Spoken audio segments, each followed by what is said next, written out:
पार्वती जी की विदाई शंकर जी करवा करके कैलाश पर्वत पर उन्हें ले गए। और तुलसीदास जी कह रहे थे कि जो कोई भी मांगलिक कार्यों में, शादी विवाह में शंकर जी के इस चरित्र को गाएगा, कहेगा, सुनेगा, उसके कार्य निश्चित ही सफल होंगे। फिर तुलसीदास जी शंकर जी के चरित्र के बखान में असमर्थ बताते हुए कह रहे थे कि चरित्र सिंधु गिरजा रमन वेद न पावहीं पारु, बरने तुलसीदास के मुँह अति मति मंदे गंवारु। चरित्र सिंधु गिरजा रमन, गिरजा के मन में रमन करने वाले शंकर जी का जो चरित्र है वह सिंधु यानी समुद्र के समान है। वेद न पावहीं पार, जिसका वेद भी पार नहीं पा सकते हैं। तो तुलसीदास जी कहते हैं कि वर्ण्य है तुलसीदास क्यों, मैं तुलसीदास उसका वर्णन कैसे कर, जब वेद वर्णन नहीं कर सकते हैं तो मैं कैसे वर्णन कर सकता हूँ। अति मति मंद, क्योंकि मैं तो बुद्धि में कम हूं, और गंवार मतलब मुझे किसी प्रकार के नियम कायदा कानून भी पता नहीं है, इसलिए मैं उनके चरित्र का वर्णन नहीं कर सकता हूं। शंभु चरित्र सुनि सरस सुहावा, भरद्वाज मुनि अति सुख पावा। अब बात पूर्व में लौटो भाई, कथा कहां से शुरू हुई थी कि भरद्वाज मुनि ने याज्ञवल्क्य जी के पैर पकड़े और बोले कि हमें राम की कथा सुनने की बहुत लालसा हो रही है। तो लेकिन याज्ञवल्क्य जी ने सबसे पहले राम की कथा न सुनाकर शंकर जी के विवाह की कथा सुनाई। शंकर जी के विवाह की कथा सुन के, कैसी विवाह की कथा, शंकर जी के विवाह की सरस कथा, रस युक्त कथा को सुन करके भरद्वाज जी मुनि को बहुत ही सुख पहुंचा।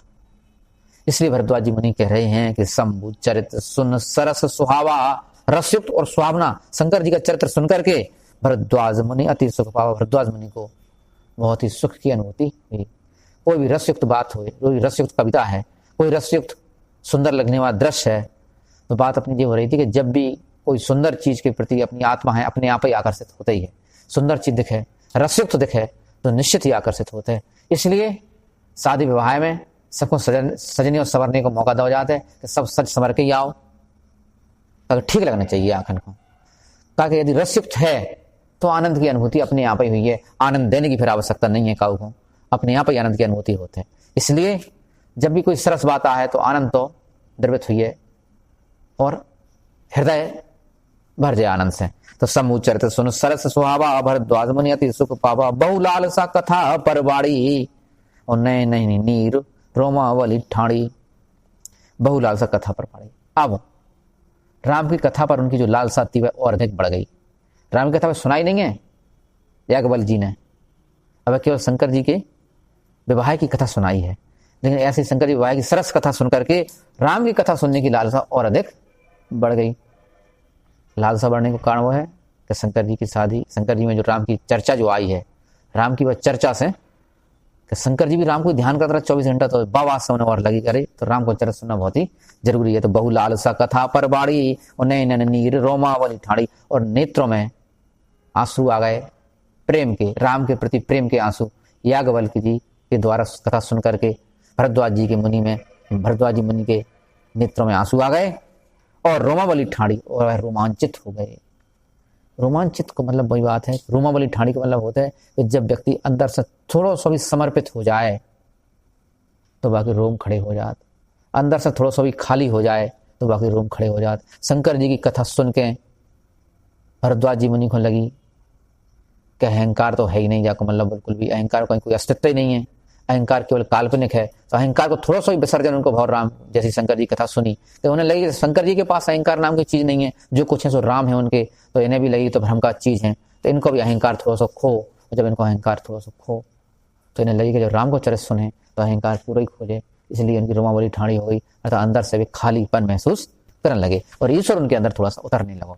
जैसे खाली होता है तैसे ईश्वर अपने आप ही अंदर उतरता है, बस खाली होने की जरूरत है। व्यक्ति अपने अहंकार को जैसे खोता है तो ईश्वर बाकी अंदर अपने आप ही उतरता है, देर नहीं लगा फिर उतरने में। जैसे अपन जब बोतल चढ़ाते हैं तो ऊपर से हवा प्रवेश करत और नीचे से वहां से दवाई निकलत। डॉक्टर लोग बोतल चढ़ाते नहीं जब, तो तुम कहो कि हवा प्रवेश पहले कर तब दवाई निकलत, नहीं, दवाई निकलना और हवा का प्रवेश करना, एयर जो प्रवेश करते ऊपर निडल लगा देते पतली सी, ये हवा घुस सके वहां में, तो हवा का प्रवेश और दवाई का निकलना तो एक संग ही होते। ऐसे यदि व्यक्ति खाली होए अपने अहंकार से तो तुरंत ही ईश्वर को प्रवेश संग में ही हो जाता और टाइम नहीं लगा। इसलिए फिर रोमावली ठाड़ी होती, जब भी कोई सरस बात व्यक्ति सुने हृदय को छूने वाली तो वह रोमांचित जरूर हुई है। इसलिए भरद्वाज जी मुनि भी रोमांचित हो गए। यहाँ प्रेम विवश मुख आव न वाणी और दशा देख हर से मुनि ज्ञानी। जब उन्होंने भरद्वाज मुनि की दशा देखी कि यह रोमांचित हो रहे हैं, अंदर से इनका अहंकार विसर्जित हो चुका है, तो प्रेम विवश ऐसे शंकर जी के प्रेम विवश जब उन्होंने देखा, प्रेम विवश सुख मुख आव न वाणी, और जब उन्होंने देखा कि भरद्वाज जी मुनि के मुख से एक भी शब्द नहीं निकल रहा है, तो याज्ञवल्क्य जी मुनि थे, वे उन पर बड़े प्रसन्न हुए। उनकी दशा देख करके दशा देख हर से मुनि ज्ञानी। कौन मुनि ज्ञानी? भरद्वाज जी। भरद्वाज जी की दशा देख करके याज्ञवल्क्य जी मुनि बड़े प्रसन्न हुए कि चलो कथा इनकी समझ में आई और इनके अहंकार का विसर्जन हुआ। तो दशा देख, किनकी दशा? भरद्वाज मुनि की दशा देख हर से मुनि ज्ञानी, जो परम ज्ञानी मुनि थे याज्ञवल्क्य जी, वे बड़े प्रसन्न हुए। यदि शिष्य तक बात पहुंच जाए तो गुरु को बड़े संतोष हो, बड़ी प्रसन्नता हो कि हमने जो कही वो शिष्य तक पहुंची, लक्ष्य मिलो बात को। क्योंकि लक्ष्य तक पहुंच जाए बात, जब बात की संभावना बहुत ना के बराबर हो। एक भी शिष्य को यदि बात समझ में आ जाए तो गुरु को जो प्रसन्नता होता है वो एक वर्णन यहाँ कर रहे हैं वे कि दशा दे कि हर से मुनि ज्ञानी। अहो धन्य तब जन्म मुनीसा और तुम ही प्राण सम प्रिय गौरी सा। अहो धन तब जन्म मुनीसा, हे मुनि। भरद्वाज मुनि से कह रहे हैं, याज्ञवल्क्य जी क्या कह रहे हैं भरद्वाज मुनि से कि अहो धन तब जन्म मुनि, हे मुनि तुम्हारा जन्म धन हो गया। जिस चीज के लिए तुम जन्मे थे वह कार्य पूरा होगा। वो तुम ही प्राण सम प्रिय गौरी सा। क्यों तुम्हारा जन्म धन क्यों हो गया? जिस कार्य के लिए आए थे तुम्हारा वह कार्य पूरा क्यों हो गया? कि तुम ही प्राण सम प्रिय गौरी सा, तुम्हें शंकर भगवान प्राणों के समान प्रिय हैं, इसलिए तुम्हारा जीवन धन हो गया। मतलब जिन्हें शंकर जी प्राणों के समान प्रिय होते हैं, प्राणों के समान प्रिय हो जाए शंकर जी, जो जीवन को लक्ष्य। तो तुम ही प्राण संप्रिय गौरी सा, इसलिए तुम्हें वह शंकर जी जो प्राण के समान प्रिय हो गए हैं, ये तुम्हारा भी जीवन धन हो गया। जिसके लिए तुम धरती पर आए थे वह तुम्हारा कर्तव्य पूरा हो गया। अब आगे याज्ञवल्क्य जी कहते हैं कि शिव पद कमल जिन्हि रति नाही, राम ही ते सपने हो न सुहाई। जिन्हें शंकर जी के चरण कमलों में प्रेम नहीं होता है, राम को ऐसे व्यक्ति कभी पसंद नहीं आते, सपने में भी पसंद नहीं आते। देखो शिव पद कमल, शंकर जी के चरण कमलों में शिव पद कमल जिन्हि रति नाही, जिन्हें प्रेम नहीं है, राम ही ते सपने हो न सुहाई। राम के लिए सपने में भी अच्छे व्यक्ति नहीं लगते। रामचंद्र जी कहना चाह रहे हैं कि पहले शंकर जी से प्रेम करो।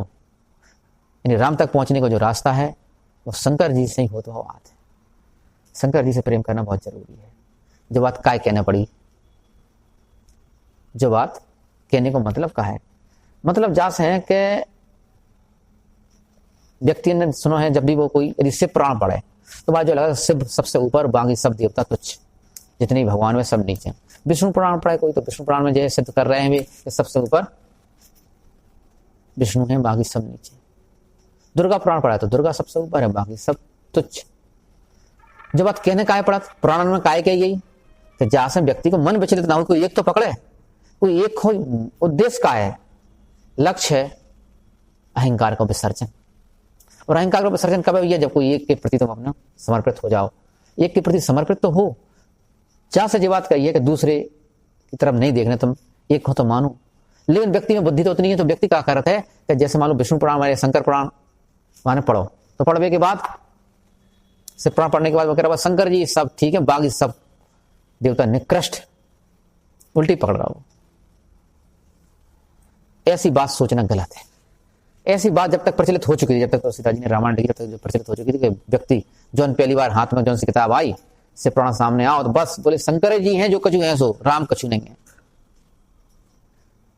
या वाल्मीकि रामायण हाथ में आई तो पता पर राम ही सब कछु है, शंकर जी तो कछु नहीं बोले उनके सामने। ऐसी भावना व्यक्ति के मन में प्रवेश कर गई थी बात समय पे, इसलिए तुलसीदास जी को जो क्लियर करने पड़ी कि वे कह रहे हैं कि नहीं, दोनों ही एक है। जब बात सब समझ में आ जाए व्यक्ति की, जब देखो जब तक व्यक्ति साधना में है तब तक बात से कहना पड़ा देखो जे ही है देवता, बाकी तो सब निकृष्ट है, बहुत ठीक है बात। जब वो साधना में आगे तो बढ़े कम से कम, नहीं तो साधना नहीं कर पाए वो, बाकी जो समझ नहीं आया मैं साधना करने कौन की है, और वो विचलित हो जाए जहाँ विचलित न हुए, तो कोई एक की साधना जब वो शुरू करे और साधना में जब लक्ष्य पे आगे बढ़े तो बाकी खुद ही समझ में आ जाए कि सब बात एक ही है। इसलिए दूसरे देवता को बुरो न कहें व्यक्ति जाके लाने। यहाँ जो बात का यही है कि पद कमल जिनहि रति नाही, शंकर जी के चरण कमलों से प्रेम नहीं है। और राम ही सपने हुन सुबह, राम के लिए सपने में भी अच्छे नहीं लगते हैं। इन सभी देवता समान हैं। बिनु छल विश्वनाथ पद नेहु, राम भगत कर लक्षण ये हो। अब राम के जो भक्त होते हैं तो कौन होते हैं राम के भक्त, उनके लक्षण के नाते हुए तो सीता जी कहते हैं बिनु छल विश्वनाथ पद नेहु, बिना छल और कपट के। विश्व के नाथ हैं जो, यानी शंकर जी विश्व के स्वामी हैं जो, तो विश्व के स्वामी यहाँ कौन है? शंकर जी। शंकर जी का नाम विश्वनाथ। अच्छा, शंकर जी का स्वामी क्या कह रहे हैं? शंकर जी तो रामचंद्र जी को ध्यान कर रहा है, तो राम को कहना चाहिए नहीं। जनता के लाने शंकर जी ही स्वामी हैं, विश्व के स्वामी शंकर जी हैं। काहे कि व्यक्ति कौन से डरात है? व्यक्ति वही से डरा जो बात से ज्यादा ताकतवर हो। और व्यक्तिगत से ज्यादा ताकत, यदि कोई व्यक्ति तुमसे ज्यादा ताकतवर तो तुम्हें मारने की क्षमता रखा, वो तुम्हें ज्यादा ताकतवर तुम्हें मारने की क्षमता रखा। और शंकर जी पूरे नहीं को मारने की क्षमता रखा, तो सबसे ऊपर कौन है? शंकर जी।